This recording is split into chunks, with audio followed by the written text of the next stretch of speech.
করেই তাকে এই জায়গায় বা এইভাবে ফাঁসানো হয়েছে, এবং যেটা স্পষ্ট হয়েছে যে সেখানে ছাত্রলীগ যুবলীগের নেতা কর্মীদের গালিগালাজ করা, তাকে হ্যাস্ত করা, একজন মানুষ তার পাঞ্জাবি টেনে পড়ে। আরে ভাই, কেউ যদি পতিতালয়ে যায় এদেশে, পতিতালয়ে তো এদেশ তো নিষিদ্ধ না যে কেউ পতিতালয়ে যেতে পারবে না। দেশের আপনার ঢাকার মানে আশপাশের প্রশাসনের নাকের ডগায় পতিতাবৃত্তি চলে। আপনার গুলিস্তান বলেন, বনানী বলেন, গুলশান বলেন, বিভিন্ন জায়গায়, সেখানে তো কেউকে বাধা দেওয়া হচ্ছে না। তো তাহলে একজন আলেমকে পাঞ্জাবি টেনে টুনে, এটা কি ধরনের একটা পরিস্থিতি? এখন এটার ঘটনাটা হচ্ছে কি, আসলে বাবু ভাই যেটা বলেছেন এটা ঠিক, যে আমরা সামগ্রিকভাবে সবকিছুর দায় আমরা নিতে পারি না, সবার কথা আমরা বলতে পারি না, কিন্তু আমরা আমাদের জায়গা থেকে আমাদের কনসার্নটা ব্যক্ত করতে পারি। কিন্তু এটা চরম সত্য যে আজকে আওয়ামী লীগ ক্ষমতায় থাকার জন্য, এদেশে ভারতীয় এজেন্ডা বাস্তবায়ন করার জন্য আজকে ইসলাম বিদ্বেষ ছড়াচ্ছে, ইসলামকে বিতর্কিত করার জন্য কাজ করছে, আলেম ওলামাদের নিয়ে বিষেধাঘাত ছড়াচ্ছে, এবং যারা দেশপ্রেমিক গোষ্ঠী তাদেরকে মামলা দিচ্ছে, হামলা করছে, দমন পীড়ন চালাচ্ছে। দেখেন মোদী বিরোধী আন্দোলনের কথাটা, মোদী বিরোধী আন্দোলন করছে যে বিশ্ববিদ্যালয়ে বামপন্থী সংগঠন, ডানপন্থী সংগঠন, আমরা আন্দোলন সংগ্রাম করেছি, আমরা একটা শান্তিপূর্ণ বিক্ষোভ কিন্তু আমরা করতে পারি। ডোনাল্ড ট্রাম্প যখন জার্মানিতে গিয়েছিলেন, সেখানে আপনার বামপন্থীরা বিক্ষোভ করেছে, পুলিশ তাদেরকে প্রোটেকশন দিয়েছে। লন্ডনে যখন খালেদা জিয়া যায় কিংবা শেখ হাসিনা যায়, আওয়ামী লীগ বিএনপির সমর্থকরা বিক্ষোভ দেখায়, নির্দিষ্ট দূরত্ব থেকে প্রতিবাদ করে, কেউ সংঘর্ষে লিপ্ত হয় না। আমাদের দেশে কেন শান্তিপূর্ণ প্রতিবাদ করতে দেওয়া হয় না? কারণ আজকে আওয়ামী লীগ অবৈধভাবে ক্ষমতায় থাকতে এবং বাংলাদেশকে একটা ভারতীয় কলোনি বানাতে তারা আজকে সমস্ত প্রতিবাদী কণ্ঠকে দমাতে চায়, রাষ্ট্রীয় স্টেট মেশিনারি গুলোকে আজকে একটা মানে দখলদারির মধ্যে নিয়ে আসতে চায়, যে কারণে আজকে সেই মোদির বিরুদ্ধে শান্তিপূর্ণ প্রতিবাদ করতে গিয়ে এদেশে 20টা লাশ হয়েছে, অথচ দেখেন বাংলাদেশের মিডিয়ায় আলোচনা নাই, তথাকথিত সো কল সিভিল সোসাইটি বলেন, বুদ্ধিজীবী বলেন, কোনো প্রতিক্রিয়া নাই। আমি স্পষ্ট ভাষায় বলছি, আমি হেফাজতের সমস্ত কর্মকাণ্ড দাবি দেওয়ার সাথে আমি একমত নয়। তাদের কিছু কিছু নেতাদের কথাবার্তা সেটা খুবই আপত্তিকর, তাদের কিছু আচরণ আপত্তিকর, কিন্তু হেফাজত কারা করে? তারা তো এদেশের মানুষ, এদেশের জনগণ, তাদের তো বেঁচে থাকার অধিকার রয়েছে, প্রতিবাদ করার অধিকার রয়েছে। তাদেরকে পাখির মতো ছাত্রলীগ যুবলীগ গুলি করে মারলো, মসজিদ মাদ্রাসাগুলো ভাঙচুর করলো, একটা দুর্বৃত্তায়ন চালালো, এগুলো কেন করছে? শুধুমাত্র ক্ষমতায় থাকার জন্য আওয়ামী লীগ করছে। এবং নারায়ণগঞ্জে আজকের যে ঘটনা আমরা জানি, কারণ অনেক ক্ষেত্রে ভয় দেখানো হয়েছে যে বেগম খালেদা জিয়া এদেশের সর্ববৃহৎ একটা রাজনৈতিক দলের নেত্রী, তাকে জেলে পুরে রাখা হয়েছে, সরকারের কি হয়েছে? কিচ্ছু হয় নাই, তোমার মতো 2-4টা বিপিনুরকে গুম করে দিলে কি হবে? কিন্তু আমরা একটু ভয়ে টলি নেই, এখনো আমাদের হুমকি আছে, আমরা আমাদের জায়গাতে। বিপুল, এখানে আমার প্রশ্ন, যদিও বাবু ভাই আমার সাথে যুক্ত আছেন, বাবু ভাই শুনছেন, বাবু ভাই কিন্তু আছে, বাবু আপনাকে দেখা যাচ্ছে না, আপনি দয়া করে একটু আপনার ক্যামেরাটা অন করবেন। বিপুল, আপনার টাইমলাইনে আপনি লিখেছেন যে আপনারও একটা ভয়ের সময় যাচ্ছে, আপনি সবার কাছে দোয়া চেয়েছেন, এবং এর পেছনের কারণটা কি? আপনাকে যে কোনো মুহূর্তে আপনি গ্রেফতার হতে পারেন। কিছুদিন আগে আপনি দেখেন বাংলাদেশের স্বাধীনতা সুবর্ণ জয়ন্তীতে একটা সংঘাত সহিংসতা হয়েছে, প্রতিবাদ হয়েছে, সেটা নিয়ে বিবৃতি দিয়েছে কে? ভারতের ফরেন মিনিস্ট্রি বলেছে যে বাংলাদেশ সরকার তাদের সেখানের সহিংসতা দমনে সক্ষম, তারা সেটাকে উগ্র মৌলবাদীদের কাজ বলেছে, জঙ্গিবাদের সাথে সংশ্লিষ্টদের কাজ বলেছে। কে জঙ্গিবাদী? বিপিনুর ডাকসুর নির্বাচিত ভিপি, সারা বাংলাদেশের ছাত্র সমাজের নির্বাচিত প্রতিনিধি। আমরা মোদীর বিরুদ্ধে আন্দোলন করেছি, এদেশের বামপন্থী ছাত্র সংগঠনগুলো প্রতিবাদ করেছে, জাফরুল্লাহ চৌধুরীর মতো আজন্ম বীর মুক্তিযোদ্ধা, সিভিল সোসাইটির মানুষ, আপনার ঢাকা বিশ্ববিদ্যালয়ের আন্তর্জাতিক সম্পর্ক বিভাগের অধ্যাপক ইমতিয়াজ স্যার সহ বিভিন্ন ক্লাসের লোকজন মোদীর মতো একজন সাম্প্রদায়িক ব্যক্তির আগমনের প্রতিবাদ করেছে। সেখানে প্রতিবাদকারীদেরকে ভারতের মিডিয়া, ভারতের পররাষ্ট্র মন্ত্রণালয় বলছে মৌলবাদী, উগ্রবাদী, সবাইকে মৌলবাদী বানাচ্ছেন যারা মোদীর বিরোধিতা করছে। মোদী আসার ফলে যখন এখানে একটা উত্তেজনাকর পরিস্থিতি তৈরি হয়েছে, তখন এদেশে আমি আরেকটা কথা বলবো সাগর ভাই আপনার মাধ্যমে, আমি দেশবাসীকে আজকে জানাইতে চাই যে এদেশের প্রশাসন থেকে শুরু করে রাজনৈতিক দল, গণমাধ্যম, সমস্ত জায়গায় আজকে ভারতীয় এজেন্টরা রয়েছে। তখন যেহেতু এই সরকার 2014 সালে একটা বিনা ভোটের মাধ্যমে তারা ক্ষমতায় আছে, এবং তাদেরকে কিন্তু পৃষ্ঠপোষকতা বা সাপোর্ট দিচ্ছে আন্তর্জাতিক ভাবে ভারত, মিয়ানমারকে যেমন দিচ্ছে চীন। সেখানে এখন সিভিল সোসাইটির লোকজন আন্দোলন করছে, সেনাবাহিনী গুলি চালাচ্ছে, চীনের কারণে জাতিসংঘ কোনো ব্যবস্থা নিতে পারছে না। ঠিক একই ভাবে বাংলাদেশে এই বিনা ভোটের মাফিয়া সরকারের বিরুদ্ধেও আন্তর্জাতিক ভাবে কোনো পদক্ষেপ নেওয়া যাচ্ছে না ভারতের কারণে। সেই ভারত এখন বাংলাদেশে যখন দেখছে বাংলাদেশে প্রচন্ড রকমের একটা ভারত বিদ্বেষী মনোভাব তৈরি হয়েছে, এটা ভারতের জন্য হিতে বিপরীত হতে পারে, তখন ভারত পরামর্শ দিয়েছে এদেশের রাজনীতিবিদ তথা প্রশাসনের যে ইসলামপন্থীদের মাজা কুমড় ভেঙে দাও, কওমি মাদ্রাসা বন্ধ করে দাও, আর ওই যে বিপিনুর লাফালাফি করে বিপিনুরকে গুম করে দাও। প্রশাসনের মধ্যে আমাদেরও কিছু লোক আছে, সব শেখ হাসিনার দালাল না, সব মাফিয়াদের দালাল না। অসংখ্য দেশপ্রেমিক মানুষ রয়েছে যারা দেশের স্বাধীনতা সার্বভৌমত্বের পক্ষের কাজ করছে, তারা আমাদেরকে মেসেজ দিচ্ছে, ভাই আপনারা সতর্ক থাকবেন, যে কোনো সময় একটা হামলা মামলা হতে পারে, আপনাদেরকে মেরে ফেলবে, আপনাদের শক্তিকে বিনাশ করে দেবে। যেভাবে বিএনপি সহ বিভিন্ন দলগুলোকে বিনাশ করে দিয়েছে, আলেম ওলামাদেরকে এর আগেও আপনার নানান ভাবে জেলে টেলে নিয়ে রেখেছে, ঠিক একই ভাবে আপনি দেখেন আজকে বামপন্থীরা বিক্ষোভ করেছে, বামপন্থীদের কয়জনকে গ্রেপ্তার করেছে। আমার একটা ছোট সংগঠন ছাত্র যুব শ্রমিক অধিকার পরিষদের 52 জনকে গ্রেপ্তার করেছে, চিন্তা করতে পারেন। কারণ এই সময় যখন দেখছে যে বিপিনুর একটা প্রতিবাদী কণ্ঠস্বর, সবগুলোকে দমন পীড়ন করা গেলেও ইয়ং মানুষ এদেরকে দমন করা যায় না, তখন এখন ভারত প্রেসক্রিপশন দিচ্ছে এদেরকে দমন করো, কওমি মাদ্রাসা বন্ধ করো, আলেম ওলামাদের মাজা কোমর ভেঙে দাও। সেখানে আমি আশঙ্কা করছি যে কোনো সময় ইলিয়াস আলীর মতো গুম হয়ে যেতে পারি।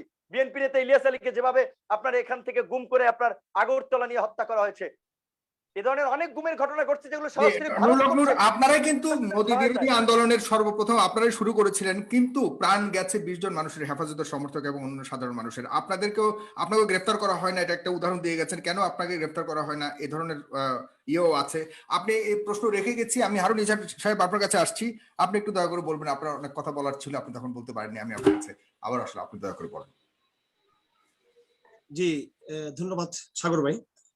আমি এখানে বাবু সাহেব এখানে রয়েছেন, আওয়ামী লীগের এমপি, সাবেক ছাত্র নেতা। তার মাধ্যমে আমি আওয়ামী লীগের কাছে একটু স্পষ্ট কিছু বার্তা দিতে চাই, এবং বিশেষ করে আমি বাংলাদেশ সরকার প্রধান যিনি, একই সাথে যিনি আওয়ামী লীগের সভানেত্রী, আমি শ্রদ্ধার সাথে, আমাদের মনে ক্ষোভ রয়েছে, আমরা শোকাহত, আমাদের মনে বিগত 1 দশকের অনেক দমন নিপীড়নের, ওনার একজন ছেলে আছে সজীব ওয়াজেদ জয়, আমি প্রধানমন্ত্রীকে বলি তিনি একজন ছেলের মা, আমরাও কিন্তু সন্তান, আমার বয়স সজীবের সমান বয়স, কিন্তু আমরাও তো বাংলাদেশের সন্তান, আপনারও সন্তান রয়েছে। বিগত 10 বছরে বিভিন্ন মামলা হামলা বিভিন্ন খুব সত্ত্বেও আমি আপনার দলের দৃষ্টি আকর্ষণ করবো যে আগের আওয়ামী লীগ এবং বর্তমান আওয়ামী লীগ ইতিহাসের যে সফর, ইতিহাসের যে যাত্রা, এই যাত্রাতে কেন এত পার্থক্য হয়ে গেল? যে আওয়ামী লীগের যখন ভাষায়ন সম্পৃক্ত ছিলেন, এমনকি বঙ্গবন্ধু থাকাকালীনও আওয়ামী লীগের যে চরিত্র, এবং আওয়ামী লীগের সে সময়ের 70-এর দশকের 60-এর দশকের যে আওয়ামী লীগের চরিত্র, 80-এর দশকের এমনকি 90-এর দশকের যে চরিত্র, সেই চরিত্রের সাথে কেন বর্তমান আওয়ামী লীগের এতটা পার্থক্য হয়ে গেল? আমি আরেকটা বিষয় এখানে আমার একটু পারিবারিক পরিচয় এখানে তুলে ধরতে বাধ্য হচ্ছি। যারা আমাদেরকে শুধু মনে করেন জঙ্গি, আমাদের পরিবার, আমার একজন ফুফা ডাক্তার জাফর সাহেব, তিনি চট্টগ্রামের আই স্পেশালিস্ট ছিলেন, এবং আমার ফুফু কামরুন্নাহার জাফরের তিনি হাজবেন্ড ছিলেন। আমি তার নামে এই জন্য নিচ্ছি, চট্টগ্রাম সহ পুরো বাংলাদেশে আমি একটু চ্যালেঞ্জ দিয়ে বলতে চাই, তার সমকক্ষ কোন নেতা বর্তমান বাংলাদেশ আওয়ামী লীগ আছেন কিনা? তিনি আমাদের ফ্যামিলি মেম্বার ছিলেন। সেই সময়ে এত স্মার্ট এবং ভদ্র জেনিয়াস ব্যক্তিরা, তারা এই পাকিস্তান আমলে এবং পাকিস্তান পরবর্তী বাংলাদেশ আমলে তারা এই রাজনীতির সাথে সম্পৃক্ত ছিলেন। তো বর্তমানে এইভাবে যে তাণ্ডব, ছাত্রলীগের যে তাণ্ডব, এইভাবে তো আপনারা ছেড়ে দিয়েছেন, এটা তো আপনাদের জন্য কলঙ্ক, এটা তো আপনাদের জন্য সারা, হয়তো যতদিন আপনারা ক্ষমতায় আছেন ততদিন হয়তো এটা আপনারা হয়তো পার পেয়ে যাচ্ছেন, কিন্তু এটা তো অনেকে বলে বিচার হবে, আমি বিচার কথার দিকে যাচ্ছি না। আমি জানি না ভবিষ্যৎ কার কিভাবে হয়েছে, আমি জানি না আমার ভবিষ্যৎ কি, আপনাদের বা আমাদের ভবিষ্যৎ কি, কিন্তু ইতিহাসের পাতায় তো একটা কলঙ্ক থেকে যাবে বর্তমান আমলের, যে এইভাবে আওয়ামী লীগের তাণ্ডব দেশব্যাপী চালিত হয়েছেন। আমি আপনাদেরকে বলবো যে আগে আপনারা আপনাদের ইতিহাসের দিকে ফিরে যান।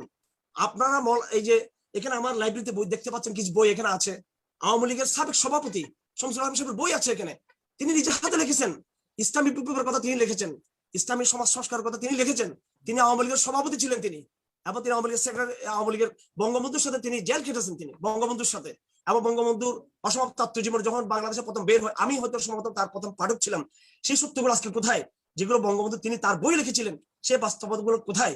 আজকে বঙ্গবন্ধুর আপনারা ভাস্কর্য তৈরি করতেছেন, তার মূর্তি নির্মাণ করতেছেন, তিনি কি বেঁচে থাকলে আজকে আপনার তার নামে যে ব্যবসা হচ্ছে, যে ধান্দা হচ্ছে, সেটা কি তিনি করতে দিতেন?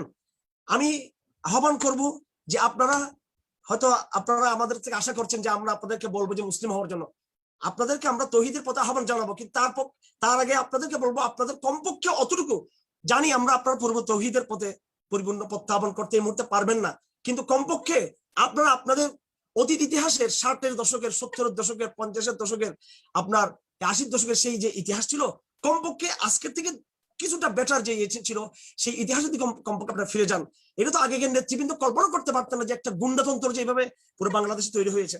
আমি আরেকটা কথা এখানে বলি, এই মামুন হক সাহেবের বিষয়টা নিয়ে আমার ব্যক্তিগত একটা জায়গা আমি পরিষ্কার করতে চাই। আমার যদি সামান্যতম নৈতিক জায়গা থেকে কোনো দুর্বলতা থাকতো, আমি আজকে এই লাইভে আমি আসতাম না। আমার যদি কোনো সাসপেকশন থাকতো, আমার যদি কোনো এইভাবে যে ডাউট থাকতো তার নৈতিক চরিত্র সম্পর্কে, আমি কখনো আসতাম না। আমরা আমাদের একজন সহপাঠীকে, তিনি বয়সে আমার সমান, তিনি বয়সে আমার বড় নন, তিনি মোটামুটি আমারও জন্ম 74 জন্ম আমার, তো প্রায় আমরা পড়ালেখা শেষ করছি একই সময়, যদিও তার সাথে আমার সেরকম ইন্টারাকশন ওই সময় তেমন ছিল না, রাজনৈতিক ভাবে আমরা হয়তো কিছুটা কাছাকাছি এসেছি। তো এই আমার সামান্যতম সাসপেকশন নেই যে একজন ব্যক্তি যিনি 20 বছর তিনি হাদিস পড়িয়েছেন, এমন কোন হাদিস কিতাব আল জামিউ সাহিহ ইমাম আল বুখারী, কোরআন শরীফের পরে যেটি সবচেয়ে বড় বিশুদ্ধ কিতাব। হ্যাঁ, হতে পারে আলেমদের মধ্যে যে ভুল ত্রুটি হতে পারে না, দোষ ত্রুটি থাকতে পারে, সেটা নয়, কিন্তু আমাদের তো একটা আইডিয়া আছে, আমাদের জানাশোনা আছে একজন লোক কতটুকু খারাপ হতে পারে, তার মধ্যে কতটুকু লাম্পট্য থাকতে পারে, সেটা আমাদের অতটুকু ধারণা আছে। আমরা কখনো তরুণ সমাজকে বিভ্রান্ত করবো না। আজ যদি মামুন হকের কোনো যদি চরিত্র কোনো কালিমা থাকে, আমি যদি যুব সমাজকে যদি তার নেতৃত্বের কথা যদি বলি, পক্ষে বলি, আমি আল্লাহর কাছে দায়বদ্ধ থাকবো, জনগণের কাছে আমি দায়বদ্ধ থাকবো। এখানে দেয়ার ইজ নো সাসপেকশন, এখানে দেয়ার ইজ নো ডাউট যে এখানে কোন রকমের তিনি নাউজুবিল্লাহ পরকীয়াতে লিপ্ত হয়েছেন। এটা আগেও আমরা জানতাম যে তার দ্বিতীয় স্ত্রী ছিল। হ্যাঁ, স্পেসিফিক হয়তো আমরা জানতাম না যে তার শ্বশুরবাড়ি কোথায়, সেটা আমাদের জানা ছিল না, ডিটেলস আমাদের ছিল না। এই বিষয়টি আমি আমার জায়গা থেকে আমি আবারও ক্লিয়ার করে বলতে চাই যে এখানে সাসপেকশনের সন্দেহের কোনো অবকাশ এখানে আশা করি রাখা উচিত হবে না। এখানে আরেকটি কথা, আমাদের গত সপ্তাহের যে হ্যাঁ, আমি এই ব্যাপারটাই আরেকটা সম্পূর্ণ করতে চাচ্ছি যে আপনাদের হেফাজতের আসলে মূল উদ্দেশ্যটা কি? অনেকেই বলছে আপনারা অলক্ষ্যে চলছেন, অনেকে বলতে চাচ্ছে যে আপনাদের কোনো লক্ষ্য বস্তু নাই, এবং এই লক্ষ্য বস্তুহীন আন্দোলনে আপনারা নিষ্পাপ বৃষ্টি প্রাণকে বিসর্জন দিয়েছেন। এই পূর্ণাঙ্গ দায়িত্বভার আপনাদের নিতে হবে, বা যদি কোনো একটা লক্ষ্য বস্তু থাকে তবেই আপনার আন্দোলনের একটা ইয়ে থাকতো যে হ্যাঁ, আপনার লক্ষ্যে পৌঁছতে গেলে এই ধরনের জীবনহানি হতেই পারে। সেক্ষেত্রে আপনাদের বর্তমান অবস্থান কি? দেখুন, এটা আমি আসলে আশ্চর্য হয়েছি। আমাদের লক্ষ্যবস্তু নাই বলতে কি বলতে চাচ্ছেন আপনি? দেবালোকের নিয়ে স্পষ্ট, বিগত 1 দশকের বাংলাদেশ, ভারত এই দেশকে অর্থনৈতিকভাবে, রাজনৈতিকভাবে, সামরিকভাবে, সাংস্কৃতিকভাবে ভারত এই দেশকে শোষণ করেছে। ভারত এদেশে আধিপত্য কায়েম করেছে, আধিপত্যবাদ কায়েম করেছে ভারত। আজকে বাংলাদেশের জনগণ তাদের যে সম্পূর্ণ যে অধিকার বঞ্চিত, প্রতি নির্বাচনকে ভারত কিভাবে ইনফ্লুয়েন্স করেছে সেটা সকলের জানা। মোদির বিরুদ্ধে যে হেফাজত ইসলামের যে আন্দোলন ছিল, শান্তিপূর্ণ আন্দোলন, যদিও স্পেসিফিক সে 26শে মার্চ হেফাজত ইসলামের সুনির্দিষ্ট কোনো আন্দোলন ছিল না, স্বপ্রণোদিত হয়ে সাধারণ জনগণ ইসলামপন্থীরা সেই আন্দোলন বের হয়েছে। আমরা মানবিক জায়গা থেকে আমরা তাদের পক্ষে দাঁড়িয়েছি, লাশগুলোকে আমরা সেবা দিয়েছি, আমরা আহতদেরকে আমরা সেবা দিয়েছি, লাশগুলোর দাফনের ব্যবস্থা করেছি, মানবিক জায়গা থেকে দাঁড়িয়েছি, এবং মোদির বিরুদ্ধে আমরা আমাদের অবস্থানকে স্পষ্ট করেছি। আমি আপনাকে আপনার মাধ্যমে, ফেস দ্য পিপলের মাধ্যমে আবার আপনাদেরকে আমরা একটা বার্তা দিতে চাই যে আমাদেরকে মনে করা হয় শুধু আমরা ধর্মীয় অ্যাঙ্গেল থেকে আমরা কাজ করে থাকি। মোদি বিরোধী আন্দোলন এটা শুধু একজন মোদি যিনি বাবরি মসজিদের বিরুদ্ধে আগ্রাসন চালিয়েছেন, কাশ্মীরের বিরুদ্ধে যিনি আগ্রাসন চালাচ্ছেন, ভারতীয় মুসলমানদের বিরুদ্ধে, আসামের মুসলমানদের বিরুদ্ধে, শুধু ইসলামিক এবং ধর্মীয় সেন্টিমেন্টের জায়গা থেকে শুধু নয়, বরং এটা বাংলাদেশের জাতীয় নিরাপত্তা, ন্যাশনাল সিকিউরিটি, বাংলাদেশের জাতীয় নিরাপত্তার জায়গা থেকেও আধিপত্যবাদের প্রশ্নে আমরা কিন্তু মোদির বিরুদ্ধে আমরা দাঁড়িয়েছি। এই আন্দোলনকে স্পিরিচুয়াল আন্দোলন হিসেবে না দেখে দেখা দরকার ছিল এটাকে একটা রাজনৈতিক, এবং তার যে আধিপত্যবাদ বিরোধী যে বয়ান, এই যে 20টা লাশ যে শহীদ হলো, এবং 26শে মার্চ দেখুন কাকতালীয়ভাবে সেদিন। আপনারা তো রাজনৈতিক সংগঠন নন, আপনারা তো রাজনৈতিক সংগঠন নন, সেখানে প্রশ্ন আসছে যে আপনাদের, আমি তাই বলছি, আমরা তাই বলছি যে আমরা মোদির বিরুদ্ধে যে আমরা অবস্থানে গিয়েছি, মোদি এবং তার দলের যে উগ্রতা, এবং যে উগ্রতা বাংলাদেশকে গ্রাস করছে, সেটা আমরা হেফাজত ইসলাম এবং বাংলাদেশের ইসলামপন্থী, আমি শুধু হেফাজত ইসলামের কথা বলবো না, এই আন্দোলনে এই মুভমেন্টে শুধু দল হেফাজত ইসলাম নয়, এই দেশের আপমার তৌহিদি জনতা তারা এখানে নেমেছে, এবং যে 20 জন শহীদ হয়েছে সেখানে বেশিরভাগই ছিল সাধারণ নাগরিক, সাধারণ জনগণ, তারা হেফাজত ইসলামের কোনো দায়িত্বশীল ব্যক্তিও ছিল না। এই আন্দোলনটা against of the India against fascism, এটা কোনো দলীয় কোনো আন্দোলন ছিল না, এটা জনগণ আন্দোলন ছিল। লাশগুলোর খবর নেন, তাদের পারিবারিক পরিচয় নেন, তাদের সাংগঠনিক পরিচয় নেন, স্পষ্ট জানতে পারবেন তারা, তাদের প্রধান পরিচয়, তারা এই দেশের মুসলমান, তারা নাগরিক, আমি এখানে যেটা বলতে চাচ্ছি সেটা হলো যে আজকে বুদ্ধিজীবীরা এবং বাংলাদেশের রাজনৈতিক অঙ্গন থেকে বারবার বলা হয়, এমনকি একসময় বর্তমানে বিএনপি যদিও হয়তো জানি না ভারতের সাথে একটা তারা বোঝাপড়া হয়তো গিয়েছে বলে শোনা যাচ্ছে, কিন্তু তারাও তো একসময় এই ভারতীয় আধিপত্যবাদের বিরুদ্ধে তারা কথা বলতো যে আমরা এই রক্তের মাধ্যমে আমাদের মুজিবুর আন্দোলনের মাধ্যমে যদি সেটাকে ধর্মীয় অ্যাঙ্গেল থেকে বলা হচ্ছে, কিন্তু সেই ধর্মীয় অ্যাঙ্গেল আন্দোলন বাংলাদেশের জাতীয় রাজনীতি যে আধিপত্যবাদ যে প্রতিষ্ঠা হয়েছে ভারতের, তার বিরুদ্ধে যে একটা প্রভাব রয়েছে এই আন্দোলনের, তার রাজনৈতিক বয়ানকে কিন্তু সামনে আনা হচ্ছে না, তার রাজনৈতিক আবেদনকে তার অবদানকে স্বীকার করা হচ্ছে না। আমি একটা কথা বলে দিচ্ছি, আজকে সেকুলার পন্থী ইসলাম বিদ্বেষী মিডিয়ার কারণে বা সরকারের চাপে, এই সরকারের এই যে ফেসিবাদী আচরণের কারণে যদি আজকে এই সত্য চাপা পড়ে আছে, কিন্তু আগামী দিন প্রমাণিত হবে 26শে মার্চ কেবল এটা 71 সাথে সম্পৃক্ত নয়, 26শে মার্চে এই ভারতীয় আধিপত্যবাদের বিরুদ্ধে রক্ত ঝরেছে, এটা আগামী দিন ইতিহাস আমি স্পষ্ট বলে দিলাম। সেদিন 26শে মার্চ ছিল, 26শে মার্চকে 71 সাথে এতদিন সূত্রবদ্ধ ছিল, কিন্তু আজ 2021 এসে 26শে মার্চে সেই সুহাদাদের রক্ত, ভারতীয় আধিপত্যবাদের রক্ত, আধিপত্যবাদ বিরোধী রক্ত মিশ্রিত হয়েছে। এই 26শে মার্চ থেকে বাংলাদেশে ইতিহাসের নতুন ধারা শুরু হয়েছে। এটা শুধু কেবল এটা পাওনা শুধু ইসলামপন্থীদের নয়, বাংলাদেশ সমস্ত নাগরিকদের পাওনা, এমনকি যারা নাকি দেশপ্রেমিক যারা সেকুলার আছে তাদেরও সেটা পাওনা। আজকে মোল্লা বলে আমাদের সমস্ত অবদানকে, আমাদের স্যাক্রিফাইসকে পুড়িয়ে দেওয়া হয় আমাদেরকে। ওই যে মোল্লারা সোভিয়েত বিরোধী লড়াই করেছিল, সেই সোভিয়েত বিরোধী লড়াই যদি তাদেরকে থামিয়ে না দেওয়া হতো তাহলে কমিউনিস্ট আগ্রাসনে বাংলাদেশে কিন্তু আগ্রাসনের শিকার হতো। ওই মোল্লারা মার্কিন বিরোধী লড়াইয়ে তাদেরকে সেখানে স্তব্ধ করে দিয়েছে। যদি মার্কিনদেরকে স্তব্ধ না করতো তাহলে আপনাদের দেশে তো মার্কিন সাম্রাজ্যবাদ দ্বারা আরো বেশি আক্রান্ত হতো। যে আমরা মোল্লা বিদায় আমাদের যে নিরীহ চরিত্র আছে, আমরা কোনো এমবেসির সাথে আমরা যোগাযোগ রাখি না, বিদেশি শক্তির আমরা দূষর না, আমরা দেশীয় কোনো চক্রের সাথে দূষর না। এই দেশে বিভিন্ন মিডিয়া চলে, এনজিওর পয়সা দিয়ে চলে বিভিন্ন।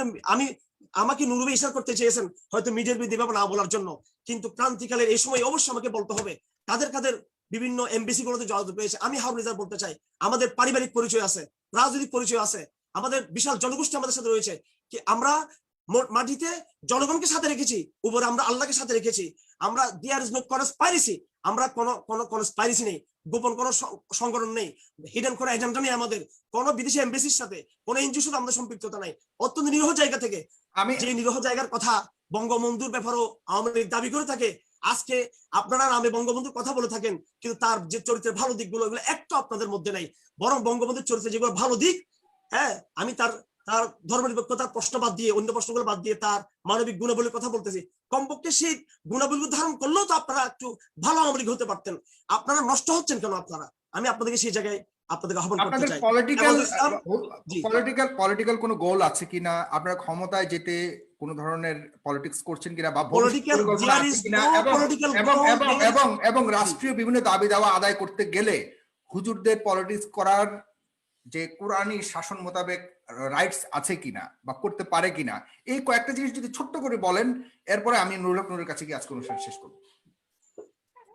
বাংলাদেশে ইসলাম পন্থার যে রাজনীতি, সেই রাজনীতি বাংলাদেশে বিগত 50 বছর ধরে চলে আসছে। আপনারা জানেন ইসলামিক রাজনৈতিক দলগুলো রয়েছে এবং সেই ইসলামী দলগুলো তাদের এজেন্ডা তাদের মতো করে তারা বলে যাচ্ছে। যদিও এখানে ইসলামিক অ্যাঙ্গেল থেকেও আমরা গণতন্ত্রের প্রশ্নে এবং সমকালীন বিভিন্ন বিষয়ের সাথে ডাইমেনশনাল প্রশ্নে আমাদের কিছু এখানে অবজারভেশন রয়েছে, তবে হেফাজত ইসলামের বিষয়টা সরাসরি তারা পলিটিক্যাল এজেন্ডায় তারা নাই। কিন্তু একটা বিষয়ে অবশ্যই হেফাজতের এবং হেফাজত ইসলাম নেতৃত্বে বর্তমান ইসলামপন্থীদের যে একটা অবস্থান, সেটা হলো যে পলিটিক্যাল গোল সেখানে নেই, কে ক্ষমতায় আসবে বা কাকে ক্ষমতাতে নামানো হবে এরকম শর্টকাট পলিটিক্যাল গোল নাই। তবে আলটিমেটলি এই বাংলাদেশকে রক্ষার, আধিপত্যবাদ থেকে রক্ষার হেফাজত ইসলামের প্রত্যেকটা দাবি যদি মেনে নেওয়া হয়, হেফাজত ইসলামের অবদান, তার কন্ডিশন, তার অবজারভেশন, তার যে ডিমান্ডগুলো, এই ডিমান্ডগুলো কিন্তু যদিও দেখতে মনে হচ্ছে এটা ইসলামিক ডিমান্ড, কিন্তু আলটিমেটলি সেটা কিন্তু বাংলাদেশকে সেভ করে, আধিপত্যবাদের খপ্পর থেকে বাংলাদেশকে মুক্ত করে।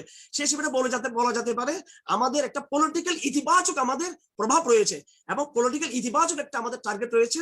সেটা ক্ষমতামুখী নয়, সেটা বরং জনগণের মুক্তির সাথে সম্পৃক্ত, সেটা বাংলাদেশের অস্তিত্বের সাথে সম্পৃক্ত, সেটা এই দেশের জনগণের বিশ্বাসের সাথে সম্পৃক্ত, সেটা এই দেশের জনগণের এই চেতনার সাথে সম্পৃক্ত, এবং সেটা অবশ্যই তাদের এই দেশের জনগণের নিজস্ব চেতনা আছে, যে চেতনা ভারতীয় আঞ্চলিক আধিপত্যবাদ সহ আন্তর্জাতিক সকল আধিপত্যবাদকে যে চেতনা অস্বীকার করে। সেই চেতনা যদি আপনার পলিটিক্যাল বলতে পারেন, তাহলে আমরা বলবো আমাদের সেই পলিটিক্যাল গোল আমরা আছে, যে পলিটিক্যাল গোল বাংলাদেশের লাখো জনতার সেই বিদ্রোহী চেতনা এবং আধিপত্যবাদ বিরোধী যে চেতনা, সেই চেতনার পক্ষে আমরা, সেই অর্থে আমরা অবশ্যই আমাদের সেই পলিটিক্যাল, এটা আমাদের গোল, এটা আলটিমেট আমাদের গোল, সেটা হতে পারে সেটা। তবে সস্তা রাজনীতি, এই যেভাবে পচে গিয়েছে রাজনীতির কালচার, যেভাবে ধ্বংস হয়েছে, সেই রাজনীতির পার্ট আমরা কখনো না, সেই রাজনীতির কখনো আমরা অংশ, আমরা মুঠোই নয়। আমরা আপনাদের এই চর্চা থেকে কি কোনো ধরনের রাজনৈতিক দল বেনিফিটেড হচ্ছে বা কে বেনিফিটেড হচ্ছে না, এই ধরনের ব্যক্তিগত বা সাংগঠনিক কোনো উদ্দেশ্য আদর্শ আছে কিনা আপনাদের? আমরা ক্ষমতাসীন দল এবং বিরোধী দল উভয় দলের পার্টিসিপেশন, উভয় দলের কন্ট্রিবিউশন, উভয় দলের সম্পৃক্ততাকে আমরা আমাদের জন্য আত্মঘাতী মনে করি, আমরা আত্মঘাতী মনে করি। এবং আমরা নিজেরাও নজরদারি রাখি কথার উপরে যে সরকারের সাথে কেউ কোনো গোপন আদালতে যাচ্ছে কিনা, কিংবা জামাত হোক, বিএনপি হোক, কারোর সাথে কোনো পলিটিক্যাল কোনো কনস্পাইরেসি বলবো বা পলিটিক্যাল কোনো যোগাযোগে যাচ্ছে কিনা, এইটার উপর আমরা নিজেরাই, আমরা এটার উপরে আমরা আপনাদের শীর্ষ অনেক নেতারাই কিন্তু বিভিন্ন সময়ে এই ধরনের অভিযোগ তুলছে যে হেফাজতের অনেকেই আছে যে সরকারের সাথে আতাত করার মতো, এরকম অভিযোগের কথা শোনা যাচ্ছে। এটা কেউ যদি ব্যক্তিগতভাবে একসময় আল্লামা আহমদ শফি রহমতুল্লাহ আলাইহির জীবদ্দশায় ওনাকে ইউজ করে, বা উনি নয়, শেখের ব্যাপারে আমি ভালো করে জানি, তার মানুষ, আমি তার অত্যন্ত কাছের শিষ্য ছিলাম, তাকে কিছু লোক বাইরে থেকে, দূর থেকে ব্ল্যাকমেল করার কিছু আংশিক চেষ্টা হয়েছিল, এবং সেই কনস্পাইরেসি ধারাবাহিকতায় বর্তমানে ব্যক্তিগতভাবে কেউ কিছু করছে কিনা সেটা আমরা নজর রেখেছি। এবং আমি এটা আশ্বস্ত করতে চাই এবং বিরোধী দলের সাথে কিন্তু আমাদের কোনো সম্পৃক্ততা আমাদের নেই। আমাদের গোল, আমাদের টার্গেট অনেক বড়। আমরা ছোটখাটো রাজনৈতিক ক্ষমতামুখী কোনো গোল আমরা রাখি না, আমরা লালন করি না। আমরা এদেশের জনগণের শক্তি, এদেশের জনগণের যে বিশাল যে মূল্যবোধ, সেই মূল্যবোধের শক্তি, এদেশের জনগণের যে বিশাল যে তৌহিদবাদী চেতনা, সেই তৌহিদবাদী চেতনার শক্তি, আমি আবার বলছি, যে চেতনা সকল আঞ্চলিক আন্তর্জাতিক আধিপত্যবাদকে অস্বীকার করে, সেই চেতনার পক্ষের শক্তি আমরা, সেটাকে আপনি অবশ্যই রাজনীতি বলতে পারেন বা রাজনীতি বলতে পারেন, যেটা বলতে পারেন। সেটা আবার আমাদের বর্তমান সংবিধান এবং গণতন্ত্র পরিপন্থী হয় কিনা সেটাও কি আপনারা কেয়ার করেন কিনা? গণতন্ত্রপন্থী এবং সংবিধান পন্থী কথাটা পরে আসছে। আজকে যারা সংবিধানের ধ্বজাধারী বলে, সংবিধানের পরিপন্থী হচ্ছে কিনা বা এই ব্যাপারে যারা আজকে সংবিধানের কথা বলে, তারাই তো আজকে দেশকে বিদেশে বর্গা দিয়েছেন। যারা আজকে রেজিস্ট্রেশন নিয়ে দল করে ক্ষমতা বুক করে, কিংবা ক্ষমতার বাইরে থেকে যারা আজকে গণতন্ত্র সার্বভৌমত্ব কথা বলে, লাল সবুজের কথা বলে, তারাই তো এই দেশকে বর্গা দিয়েছেন অন্যদের হাতে। তাদের সাথে দেশের সম্পর্ক না, তারা জাস্ট গণতন্ত্রকে, সংবিধানকে, পতাকাকে তারা শুধু জাস্ট একটা আইওয়াশ ইউজ করে থাকেন। তারা এগুলোকে কিন্তু রাখেননি সামনে। এবং এর ব্যাপারে ইসলামের যে বয়ান, সেটা একটা ভিন্ন বিষয়। এখানে তাদের হাতে গণতন্ত্রটাও তো নিরাপদ না তাদের হাতে। যে লাল সবুজ বলেন, সেটা তো লাল সবুজ নেই, সেটা তো ভারতীয়, এটার একটা ইন্ডিয়াইজেশন হয়ে গেছে এটার। এবং এইভাবে আঞ্চলিক চায়নার আধিপত্য এখানে বেড়েছে। এবং আমরা যতটুকু জানি যে আমেরিকারও একটা এখানে গোল সামনে আছে, সেটাও সেই গোলকে অ্যাপ্লাই করতে থাকছে। কারা করছে? মোল্লারা করতেছে। আমেরিকান থেকে কারা ডাকছে? চায়না থেকে কারা নিয়ে আসছে? ভারতকে কারা নিয়ে আসছে? আপনি আজকে কথায় কথা আমাদের সন্দেহ করা হয় আমরা এরা মনে জঙ্গি কিনা, এরা মৌলবাদী কিনা, তালেবান বন্দী কিনা। হ্যাঁ, সেই ধরনের সন্দেহ তো রয়ে যাচ্ছে, কারণ আমরা গণতন্ত্র কারা ডেকে আনছে আজকে বাংলাদেশে? ঝুঁকিপূর্ণ হোক সেটাও আমরা চাই না। আমরা চাই ধর্মীয় মূল্যবোধের একটা সঠিক জায়গাতে, অবশ্যই একটা চর্চিত জায়গা থেকে ধর্মীয় যে চেতনা আছে সেটার আলোকে আমরাও এটা চাই যে গণতন্ত্রকে এবং সংবিধানকে সমুন্নত রেখে একই পাশাপাশি চলে একটি সুন্দর বাংলাদেশ করার স্বপ্ন আমরাও দেখি। কোনোভাবে যেন আমাদের আলামরাও তাদের দিকেও যাতে আঙ্গুল তুলে কেউ মৌলবাদী হিসেবে, জঙ্গিবাদ হিসেবে কেউ ইঙ্গিত না করে একটি মানে গণতন্ত্রের পাশাপাশি আপনাদেরকে চলার কোনো সুযোগ থাকলে, সেটা একমাত্র উদ্দেশ্য হলো বাংলাদেশকে সোনার বাংলাদেশ গড়ে তোলার ক্ষেত্রে আপনাদের যেন অবদানটাকে আমরা স্বীকার করি, সেভাবে আমরা চাই। নুরুল হক নূর, আপনার কথা শুনে আজকে আমি অনুষ্ঠান শেষ করব। আপনি দয়া করে আনমিউট করবেন।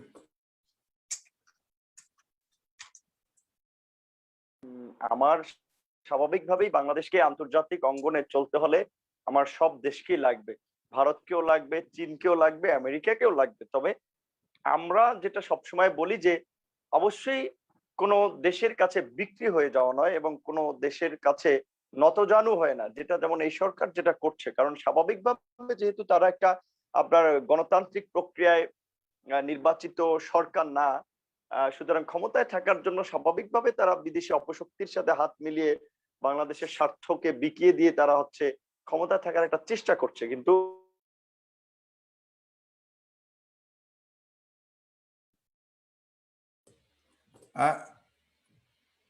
নুরুল হক নূর, আপনাকে শুনতে পাচ্ছি না।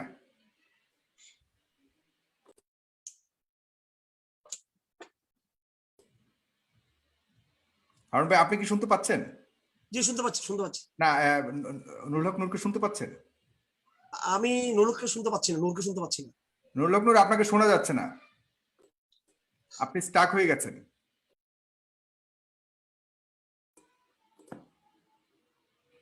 হারুন ভাই, আমি নুরুল হক নূরের অপেক্ষা করছি, তাকে দিয়ে আজকে শেষ করব। দর্শক আপনারা যারা দেখছেন, আজকে খুব বিশাল একটা সংখ্যক ভিউয়ার্স আজকে এই অনুষ্ঠানটি দেখেছেন। আপনারা অবশ্যই আপনাদের টাইমলাইনে শেয়ার করবেন এবং গুরুত্বপূর্ণ আলোচনাটি অন্যদেরকে শোনার এবং দেখার সুযোগ করে দিবেন। এখানে অনেক তথ্য উঠে এসছে, একদম শুরু থেকে শেষ পর্যন্ত আপনাদেরকে দেখতে হবে বর্তমানে হেফাজতের অবস্থান এবং হেফাজত নিয়ে ভবিষ্যৎ পরিকল্পনা। এবং জনাব হারুন ইজাহারের সুন্দর বক্তব্য আমরা শুনেছি। হারুন ইজাহার ভাই, আপনার কাছে আমি আরেকটা জিনিস জানতে যাচ্ছি, যদিও আপনার কাছে আবার আসার কথা ছিল না, আমার অনুষ্ঠান শেষ করার কথা ছিল, কিন্তু এই সুযোগে আমি নুরুল হক নূরের অপেক্ষা করছি এবং আপনার কাছে জানতে চাই এটাই যে আপনাদেরকে জঙ্গিবাদের আখ্যা দেওয়া হচ্ছে এবং আজকে যে ঘটনাটা ঘটেছে এই নিয়ে আপনাদের প্রতিবাদমূলক বা ভবিষ্যৎ পরিকল্পনা কি? আজকে যে ঘটনাটা ঘটেছে এ নিয়ে কি আপনারা ক্ষিপ্ত, ক্ষুব্ধ, সংক্ষুব্ধ বা এ কোনো ধরনের কর্মসূচি কি আসতে পারে? এটা কি আপনার পলিটিক্স? জি হ্যাঁ, এই সম্পর্কে আমি বলছি। এর আগে আমি একটা কথা বলতে চাই। আমার ভাই নুরুল হক নূর, ভিপি নূর একটা কথা হয়তো বলতে চেয়েছিলেন, আমি শুধু হয়তো আধা মিনিট বা 1 মিনিট তার বক্তব্য শুনতে পেয়েছি, এরপরে তাকে আমরা হারিয়ে ফেলছি। তিনি শুরুতে বলতে চাচ্ছিলেন যে বিদেশি শক্তিগুলোকে লাগবে, অবশ্যই সেটা সম্মানের জায়গা থেকে হবে। এই জায়গায় আমরা বলতে চাই, আমরা যত আমরা আধিপত্যবাদ বিরোধী শক্তি, আমরা আঞ্চলিক আধিপত্যবাদকে আমরা ইগনোর করি, আমরা সেটাকে প্রত্যাখ্যান করি, তার মানে কিন্তু আমরা তাদের বিরুদ্ধে যুদ্ধ ঘোষণা করে দেয় নাই। আমাদের রাসূলুল্লাহ সাল্লাল্লাহু আলাইহি ওয়াসাল্লামের সিরাত ছিল, তিনি যেমনি ভাবে কুফফার শক্তির সাথে লড়াই করেছেন, ডায়লগের রাষ্ট্র কিন্তু ছিল। আমরা যেটা মোকাবেলা করছি যে ভারতের জায়গায় থাকুক, চায়নার জায়গায়, আমেরিকা তার জায়গায়, তারা যে ইন্টারফেয়ার করছে, তার অবৈধ যে হস্তক্ষেপগুলো আজকে বিদেশি হস্তক্ষেপ হচ্ছে, আমরা তার বিরোধী। সে আধিপত্যবাদকে আমরা কখনো মেনে নিব না, কখনো আমরা মেনে নিব না। সেটার বিরুদ্ধে আমাদের অবশ্যই কর্মসূচি থাকবে। তবে আমরা তাই বলে আমরা আমাদের ডায়লগের রাস্তা কিন্তু বন্ধ করিনি। এবং আমি আপনাকে রেফারেন্স দিতে চাই, মোদী যেদিন, নরেন্দ্র মোদী যেদিন বাংলাদেশে এসেছিলেন 26 তারিখের আগে 25 তারিখ রাত্রে আমি একটি ইংরেজিতে একটি বক্তব্য আমরা দিয়েছিলাম। আমি আপনাকে এবং আপনার মাধ্যমে, ফেস দ্য পিপল মাধ্যমে আহ্বান করবো যে আমাদের সে বক্তব্যটা কি বার্তা আমরা দিয়েছিলাম। আমাদেরকে কথায় কথা আপনি বলেছেন আমাদেরকে জঙ্গিবাদ আখ্যা দেওয়া হয়। আলহামদুলিল্লাহ, উই আর স্মার্ট বিজনিল্লাহ সুবহানাহু ওয়া তাআলা। আমরা রাসূলুল্লাহকে ফলো করি। রাসূলুল্লাহ তিনি ইতিহাসের সবচেয়ে স্মার্ট লিডার ছিলেন। আমাদের নবীজি সাল্লাল্লাহু আলাইহি ওয়াসাল্লাম সবচেয়ে প্রজ্ঞাবান, সবচেয়ে জেনিয়াস লিডার ছিলেন। ইতিহাসের সবচেয়ে জেনিয়াস লিডারের আমরা অনুসারী, ইতিহাসের সবচেয়ে স্মার্ট লিডারের আমরা অনুসারী। সেজন্য আমাদেরকে কুমন্ডক মনে করে এটা ভুল। আজকে যারা জঙ্গিবাদ বলে আমাদেরকে আপত্তি দেয়, আপনি দেখবেন খুবই অর্ধশিক্ষিত বা স্বল্প শিক্ষিত, কিন্তু মিডিয়ার সাংস্কৃতিক কিছু আচরণের কল্যাণে তারা আজকে হয়তো তারা ফেমাস হয়েছে। তারা ওই জায়গা থেকে আমাদেরকে বলছে জঙ্গিবাদের আপত্তি কখনো বাংলাদেশের জনগণ থেকে আসেনি। এমনকি আমি এটাও বলতে বাধ্য হচ্ছি, রাষ্ট্রযন্ত্রের পক্ষ থেকেও কিন্তু জঙ্গিবাদের বিরুদ্ধে ওইভাবে কিন্তু অবস্থা, জঙ্গিবাদের যে প্রপাগান্ডা ওইটা কিন্তু ওইভাবে হয়নি, বরং রাষ্ট্রযন্ত্রকে প্রভাবিত করেছে ওই কালচারাল ইসলাম বিদ্বেষী একটি চক্র। তারা রাষ্ট্রযন্ত্রকে তারা প্রভাবিত করেছে, রাষ্ট্রযন্ত্রকে তারা জঙ্গিবাদের টার্মকে ব্যবহার করে তারা আল-মোলা আমাদের বিরুদ্ধে রাষ্ট্রযন্ত্রকে তারা লাগিয়েছে। এখানে আমরা বারবার তাদেরকে তৃতীয় শক্তি হিসেবে চিহ্নিত করতে চাই, যারা জঙ্গিবাদ শব্দটি তারা ইউজ করে থাকে। এখানে আরেকটি কথা বলবো, এই দেশে স্বাধীন হওয়ার পর থেকে আমরা লক্ষ্য করছি যে বিদেশি সংস্কৃতি, বিদেশি টার্মগুলোকে কিভাবে এখানে এস্টাবলিশ করা হচ্ছে। এখানে ধরুন ধর্ষণ, র্যাপ, বারবার বলা হচ্ছে আমরা র্যাপের বিরোধী। র্যাপ মানে তো জোরপূর্বক ধর্ষণ। দেখুন, র্যাপকে শুধু একমাত্র র্যাপ বা ধর্ষণের বিরুদ্ধে প্রতিবাদকে সীমাবদ্ধ রেখে সমতার পারস্পরিক সম্মতির ভিত্তিতে যে বেবিচার, সেটাকে কিন্তু বৈধতা দেওয়া হচ্ছে। তার মানে হচ্ছে পাশ্চাত্যের টার্ম। এখানে যে সমস্ত তথাকথিত বুদ্ধিজীবীরা, এখানে আমাদের এই কিছুদিন আগে আপনারা হয়তো ইউটিউবে পাবেন এই সমস্ত বুদ্ধিজীবীদের আসল চেহারা, এবং তাদের যদি আমি ব্যক্তি চরিত্রে হাত দিতে চাই না, তবে তাদের পরীক্ষার ফলাফল এবং তাদের একাডেমিক তাদের যে ব্যাকগ্রাউন্ড। আমার সাথে বাংলাদেশের সবচেয়ে শ্রেষ্ঠ বিজ্ঞানী জজ হয়েছে ডক্টর শামশের আলী, উনি বাংলাদেশের শ্রেষ্ঠ বিজ্ঞানী, তিনি একজন ইসলামিস্ট তিনি, এবং তার আগে প্রফেসর ডক্টর জামাল নজরুল ইসলাম। আমি চ্যালেঞ্জ করে বলতে চাই, যারা আজকে আমাদের জঙ্গি তমকা লাগায়, একজন ডক্টর জামাল নজরুল ইসলাম তোমাদের মধ্যে দেখাও, যারা তোমরা জঙ্গিবাদের তোমরা মুখে মুখে কথায় কথা তোমরা রব তুলো। যাই হোক, আমরা আজকে মিডিয়া না থাকার কারণে আমরা আমাদের অসংখ্য অবদানকে, আমাদের অসংখ্য যোগাযোগকে, আমাদের সেই পড়ালেখাকে, সেই জায়গাগুলো আমরা হয়তো জনগণের সামনে তুলে আনতে পারছি না। তো এখানে যেটা, তারা বিদেশি সংস্কৃতি দ্বারা প্রভাবিত এবং বিদেশি মিডিয়া দ্বারা তারা প্রভাবিত। যেমন আমি জাস্ট একটা উদাহরণ, মিলিটেন্সি বা জঙ্গিবাদ, এটার উদাহরণটা আমি যাবো এর আগে র্যাপ বা দর্শনের উদাহরণে। এই দেশে বারবার বলা হয় দর্শন বিরোধিতা, কিন্তু ইসলাম দর্শনের পাশাপাশি বেবিচারকেও নৈতিক অনৈতিক সম্পর্ককে ইসলাম কিন্তু ইগনোর করে ইসলাম। তো দর্শন কেন বলা হচ্ছে, ওই পাশ্চাত্যের টার্মকে কিন্তু এখানে এস্টাবলিশ করা হচ্ছে। এইভাবে মিলিটেন্সি, সন্ত্রাসবাদ, এই এই শব্দগুলো, এই জাতীয় বহু শব্দ আছে যেগুলো আমাদের ইয়েতে রয়েছে, এগুলোকে আমরা বলি শব্দফাদ। এই শব্দফাদ গুলো তৈরি করেছে এই দেশের ইসলাম বিদেশি সেকুলার পাড়া। তারা এগুলো এই দেশে এস্টাবলিশ করে তারা জনগণকে বিভ্রান্ত করতে চায়। আমাদের বয়ান, আমাদের অবস্থান, আমাদের বক্তব্য স্পষ্ট বরাবরই। আমরা আল কোরআনকে লালন করি। কোরআন কারীমে আল্লাহ পাক সুবহানাহু ওয়া তাআলা বিভিন্ন স্থানে বিভিন্ন জায়গায় ইসলামের যে ইউনিভার্সাল বার্তা, আপনি দেখুন, আমি এখন সময় নেই, আপনি তো আমাকে এটা এই বাই চান্স আমি কিন্তু সুযোগ পেয়েছি, নূর ভাই না জি, থাকার আপনি অনেক বলেছেন, নুরুল হক নূর আমার সাথে যুক্ত হয়েছেন। জি, আপনি জাস্ট ইতিটা যদি টানেন। জি শেষ করে দিচ্ছি। আল কোরআন কারীম যেভাবে তার যে ইন্টারফেথ, তার যে বয়ান দিয়েছে, আন্তধর্মীয় বয়ান দিয়ে ইসলাম, আল কোরআন প্রমাণ করে দিয়েছে যে ইসলাম হচ্ছে একমাত্র ইউনিভার্সাল ওয়ার্ড, এবং সেই ইসলামে সবাইকে আসতে হবে। ইসলামের ইন্টারফেথ, সে পাশ্চাত্যের ইন্টারফেথ কিন্তু এক নয়। ইসলাম আল কোরআনিক একটা ইন্টারফেথ আছে, এবং ইসলাম যে একটা ইউনিভার্সাল বার্তা, আমি বলবো এটা একমাত্র ইতিহাসে বিশ্বের সবচেয়ে অসাম্প্রদায়িক শব্দ হচ্ছে আল ইসলাম, সবচেয়ে শান্তিপূর্ণ শব্দ হচ্ছে ইসলাম, সবচেয়ে বাস্তবসম্মত শব্দ হচ্ছে ইসলাম, সবচেয়ে ব্যাপকতা সর্বস্ব শব্দ হচ্ছে ইসলাম। সেই ইসলামে ফিরে আসার জন্য আমি আমাদের ওই সমস্ত ভাইদেরকে বলবো যারা আমাদের বিরুদ্ধে জঙ্গিবাদের আঙ্গুল তুলে আমাদের দিকে, রাষ্ট্রকে বলবো সেই ইসলামের দিকে ফিরে আসার জন্য। আপনাকে আমি বুঝতে পেরেছি, ধন্যবাদ। জি হারুন, আপনাকে অশেষ ধন্যবাদ। নুরুল হক নূর, আপনাকে আবারও পেলাম। আপনার কথা শুনে শেষ করব, আপনি দয়া করে বলবেন আপনাদের আদর্শিক ভাবে এবং রাজনৈতিক অবস্থানের আলোকে কোনোভাবে কি সম্পৃক্ততা আছে কিনা হেফাজতের সাথে, এবং আপনাদের ভবিষ্যৎ পরিকল্পনা কি বর্তমানে যে একটা সংকটপূর্ণ অবস্থা যাচ্ছে, পরিবেশ যাচ্ছে বাংলাদেশের রাজনীতিতে? জি সাগর ভাই, আমি ওই সময় যেটা বলতে চাইছিলাম যে আসলে আন্তর্জাতিক ভাবে আমাদেরকে চলতে গেলে স্বাভাবিকভাবেই অন্যান্য দেশের সাথে আমাদের সুসম্পর্ক দরকার। আর যেহেতু আন্তর্জাতিক রাজনীতিতে একটা মেরুকরণ রয়েছে, সুতরাং আমাদেরকেও দেশের স্বার্থে কারোর সাথে সখ্যতা গড়তে হবে, আবার কারোর সাথে দূরত্ব রাখতে হবে। সেটা আলাদা বিষয়, সেটা একটা রাষ্ট্রীয় নীতি, রাষ্ট্রীয় জায়গা থেকে হবে। কিন্তু আমরা বলছি যে বর্তমান সরকার যেভাবে একেবারেই ভারত ঘেঁষা হয়ে যাচ্ছে, এবং ভারত যেভাবে বাংলাদেশের রাজনীতি, প্রশাসন সমস্ত জায়গা হস্তক্ষেপ করছে, সেটা আমাদের জন্য খুবই উদ্বেগের বিষয়। এবং যে কারণে আমরা মনে করি যে এই মুহূর্তে আমাদের দুটো কাজ হচ্ছে, যে বর্তমানের এই অগণতান্ত্রিক সরকারকে হটিয়ে একটা গণতান্ত্রিক সরকার প্রতিষ্ঠা করা, এবং দ্বিতীয় কাজ হচ্ছে যে ভারতীয় আগ্রাসনের বিরুদ্ধে সোচ্চার থাকা। যে ভারতীয় আগ্রাসন এদেশে কি পরিমাণ চলে, সেটা আপনার এই যে মোদী বিরোধী আন্দোলনে সেটা প্রমাণিত হয়েছে, যে যেখানে সমস্ত দলগুলো প্রায় বামপন্থী, ডানপন্থী, ইসলামপন্থী সবাই মুভমেন্ট করলো, প্রতিবাদ জানালো, কিন্তু তারপরেও সেই আন্দোলনের খেসারত দিতে হয়েছে, 20টি মানুষ মারা গিয়েছে। এবং হারুন ইজার ভাইকে আমি বলতে চাই যে শুধুমাত্র হেফাজতের কর্মীরা মারা গেছে বা তাদের সমর্থকরা, এমনটা নয়। আমার সংগঠনের একজন আপনার নেতা ব্রাহ্মণবাড়িয়ার মারা গেছে। আর হেফাজতে ইসলাম স্বাভাবিকভাবে তো কোনো রাজনৈতিক সংগঠন নয়। হেফাজতে ইসলাম কারা করে দেখেন, মুসলমানরাই তো করে। আমিও তো একজন মুসলমান। এখানে আওয়ামী লীগের নজরুল ইসলাম বাবু ভাই ছিলেন, তিনিও তো একজন মুসলমান। কিন্তু স্বাভাবিকভাবে আমাদের একটা বিষয় হচ্ছে, হয়তো আপনার হেফাজতে ইসলাম যেভাবে তারা একটা সাংগঠনিক জায়গা থেকে ইসলামী মূল্যবোধকে প্রমোট করতে চায় বা ইসলামী মূল্যবোধের ইমপ্লিমেন্টেশন করতে চায়, হয়তো আমরা ওইভাবে চিন্তা করছি না, আমরা আরেকভাবে চিন্তা করছি। কিন্তু আমি কিন্তু স্বাভাবিকভাবেই আমি কিন্তু একজন ইসলাম ধর্মের অনুসারী মানুষ, কাজে আমার কিন্তু রাজনীতি করি স্বাভাবিকভাবে অন্য ধর্মের মানুষ নিয়েও আমি করি। এবং আমি মনে করি যে এই প্রেক্ষাপটে আমাকে অবশ্যই সকল ধর্ম, মত, পথের মানুষকে নিয়েই রাজনীতি করতে হবে এবং রাজনৈতিক সংগঠনটা করতে হবে বাংলাদেশের প্রশ্নে। সুতরাং সেই ক্ষেত্রে আমার সবার সাথে আন্ডারস্ট্যান্ডিং আছে, কিন্তু তাই বলে আমার ধর্মকে বিসর্জন দিয়ে আমি রাজনীতি করি না, আর সেটা জীবদশায় আমি করব না, যেটা আওয়ামী লীগ করছে। আজকে শুধুমাত্র তারা আওয়ামী লীগ করার কারণে, আওয়ামী লীগ যেমন ভারতের দালালি করছে, তেমনি আজকে দেখেন ছাত্রলীগ, যুবলীগ অস্ত্র লাঠিসোঁটা নিয়ে মসজিদ মাদ্রাসায় ভাঙচুর চালাচ্ছে, আজকে আলেম ওলামাদেরকে বেইজ্জতি করছে, ইসলাম বিদ্বেষ ছড়াচ্ছে। এটা আওয়ামী লীগের, ভারতের একটা পুশ করা এজেন্ডা আওয়ামী লীগের মধ্যে। সেটা হয়তো আওয়ামী লীগ, ছাত্রলীগ, যুবলীগের অনেকে করছেন, কিন্তু সেটা তো আমরা করবো না। কিন্তু আমাদের জায়গা থেকে যেটা আমরা একটা ইনক্লুসিভ রাজনীতি, যেটা সকল ধর্ম, মত, পথের মানুষকে নিয়ে করতে চাই। আর বিশেষ করে বাংলাদেশের বর্তমান যে সংকট, সেই সংকট থেকে উত্তরণের রাস্তা হচ্ছে দুটো। সেটা হচ্ছে যে বর্তমান এই অবৈধ সরকারকে হটিয়ে একটা গণতান্ত্রিক সরকার প্রতিষ্ঠা করা। কারণ গণতান্ত্রিক সরকার যদি ক্ষমতায় থাকতো, তাদেরকে জবাবদিহি করতে হতো যে আজকে 20টা লাশ কেন মোদী বিরোধী আন্দোলনে আজকে লাশ হতে হলো। এই লাশের জন্য স্বরাষ্ট্রমন্ত্রী, পুলিশের আইজিপি, পুলিশের ঊর্ধ্বতন কর্তৃপক্ষ কেন দায় নিবে না?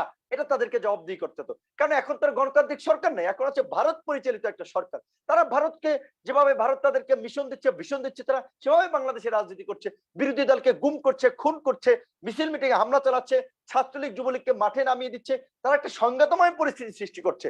এখান থেকে আসলে বাংলাদেশের মানুষের উত্তরণের জন্য অবশ্যই আমি মনে করি যে গণতন্ত্র মনা, ইসলামী মনা কিংবা অন্য ধর্মের যে একটা অসাম্প্রদায়িক চেতনার মানুষ, তাদেরকে আজকে মানে একই সুরে কথা বলতে হবে। একটা জায়গায় না আসলে, একটা ব্যানারে না আসলেও, যেমন মোদী বিরোধী আন্দোলন সবাই করেছে, যার যার ব্যানার থেকে করেছে, ঠিক একইভাবে এই বিনা ভোটের মাফিয়া সরকার, যারা আন্তর্জাতিকভাবে স্বীকৃত, যাদেরকে বলছে যে মাফিয়া সরকার, যারা আজকে নাগরিকদের অধিকার হরণ করছে, নাগরিকদের ঘরে ঘরে নজরদারি করছে, এবং নাগরিকরা যেটা বলে আজকে একজন মানুষ আপনারা রিসোর্টে গিয়েছে, সেখানে ছাত্রলীগ যুবলীগের গুন্ডারা তাকে বেইজ্জতি করছে। কাজী এরা মানুষ না, এরা অমানুষ হয়ে গেছে, এরা মানুষ থেকে অমানুষ হয়ে গেছে, এদের মধ্যে থেকে বিবেক বুদ্ধি চলে গিয়েছে। কাজে এদের বিরুদ্ধে সংগ্রাম করতে হবে ঐক্যবদ্ধ ভাবে, যার যার জায়গা থেকে করতে হবে।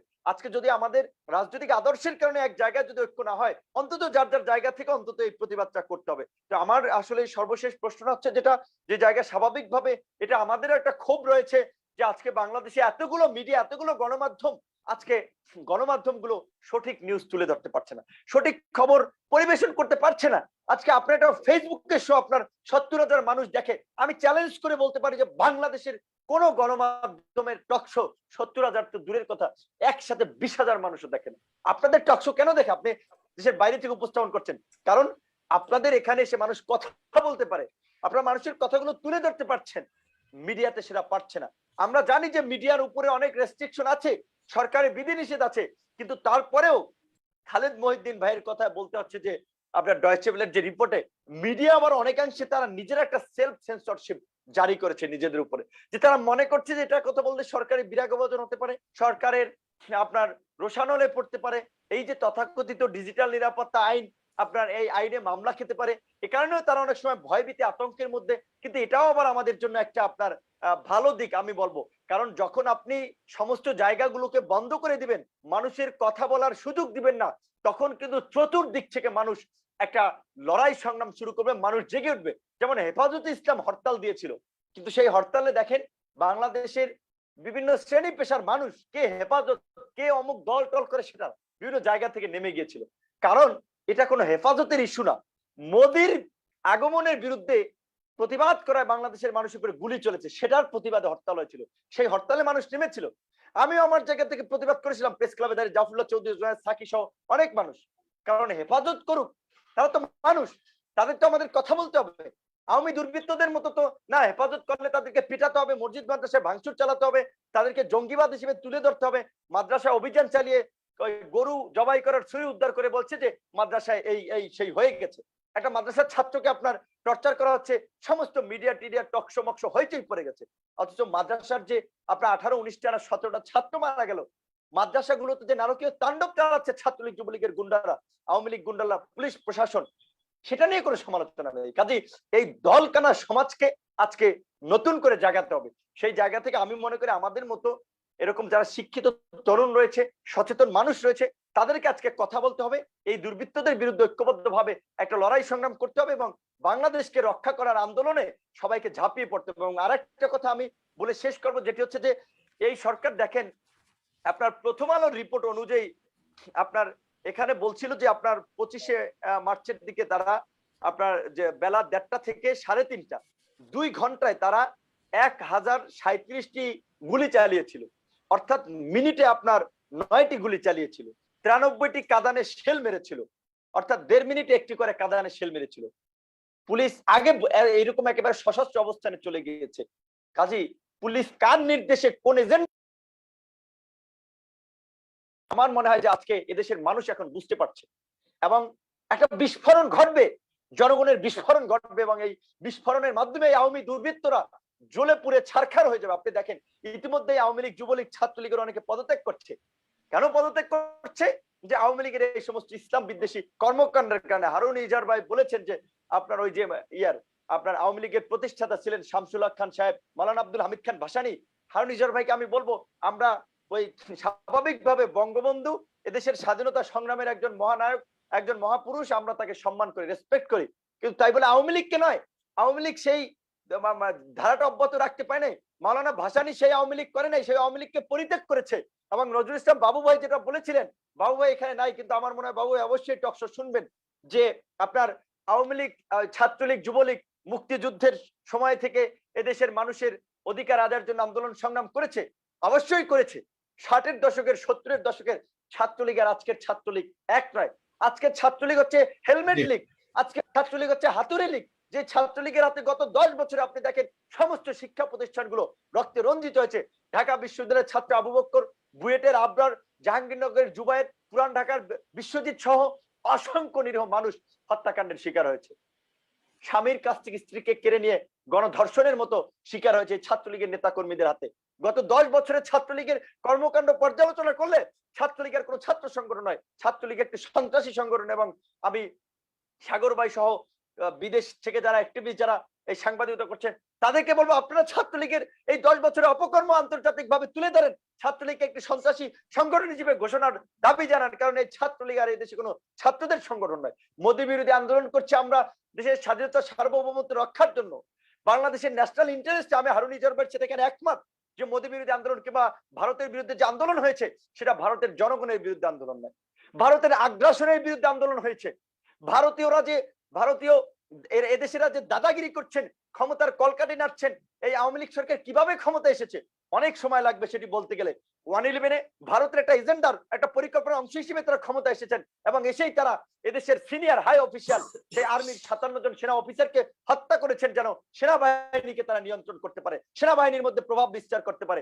এইভাবে আজকে ভারত বাংলাদেশের সমস্ত প্রতিষ্ঠানগুলোকে পঙ্গু করে দিয়েছে তাদের এজেন্ট নিয়োগ করে, তাদের দলীয় লোক দ্বারা। কাজে আজকের আমার আহ্বান, এটা আমিও লাইভটা করেছিলাম, এটা যে কখন কি হয় আমি জানি না, আপনি থাকেন না, হারুন ইজার ভাই থাকে না, কে মারা যায় কে জানে, আমরা জানি না। কিন্তু আমরা দেশের তরুণদেরকে, দেশের সচেতন মানুষকে, এদেশের স্বাধীনতাকামী মুক্তিকামী মানুষকে জানাতে চাই যে এরকম ভাবে ভারত আজকে বাংলাদেশকে একটা আপনার তাদের করদ রাজ্যে পরিণত করে একটা পায়তারা করছে, বাংলাদেশকে সিকিম বানানোর পায়তারা করছে এবং তার নেতৃত্ব দিচ্ছে বাংলাদেশের এই বিনা ভোটের মাফিয়া সরকার, এই আওয়ামী সরকার। কাজে এই আওয়ামী দুর্বৃত্তদের বিরুদ্ধে পাড়া মহল্লা থেকে প্রতিরোধ করে তুলতে হবে। যেমনি ভাবে সেই হেফাজতের সহ অন্যান্য সংগঠনগুলোর 2 দিনের কর্মসূচিতে আওয়ামী গুন্ডা পান্ডারা এলাকা ছেড়ে পালিয়েছে, এদেশের জনগণ যদি জেগে ওঠে একটাও মানে হচ্ছে এলাকায় থাকবে না। এবং ওই যে অনেকগুলো পদত্যাগ করেছে না, ঠিক একইভাবে সবগুলো ক্ষমা চেয়ে পদত্যাগ করে জনগণের কাতারে এসে সামিল হবে, কিন্তু জনগণকে জেগে উঠতে হবে।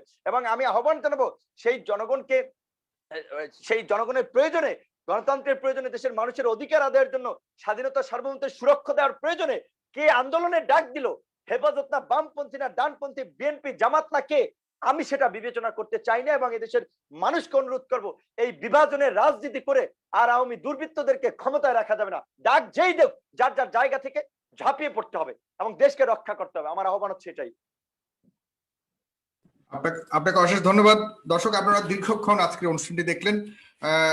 পরবর্তী অনুষ্ঠান দেখার আহ্বান জানিয়ে আজকে এই অনুষ্ঠান এখানে শেষ করছি। অবশ্যই অনুষ্ঠানটিকে আপনারা সাবস্ক্রাইব করবেন আমার ইউটিউব চ্যানেলকে এবং এই অনুষ্ঠানটিকে শেয়ার করবেন আপনাদের টাইমলাইনে, আপনাদের গ্রুপে, এবং প্রথম থেকে শেষ পর্যন্ত দেখবেন অনেক তথ্য আছে আজকে জানবার। এই আহ্বান জানিয়ে শেষ করছি। ভালো থাকবেন, সুস্থ থাকবেন। আসসালামু আলাইকুম। হারুন ভাই ধন্যবাদ আপনাকে যুক্ত হওয়ার জন্য, এবং নূর ভাই আপনাকে অশেষ ধন্যবাদ, এবং মাননীয় সংসদ সদস্য নজরুল ইসলাম বাবু আপনাকে অশেষ ধন্যবাদ। ভালো থাকবেন, সুস্থ থাকবেন। আসসালামু আলাইকুম।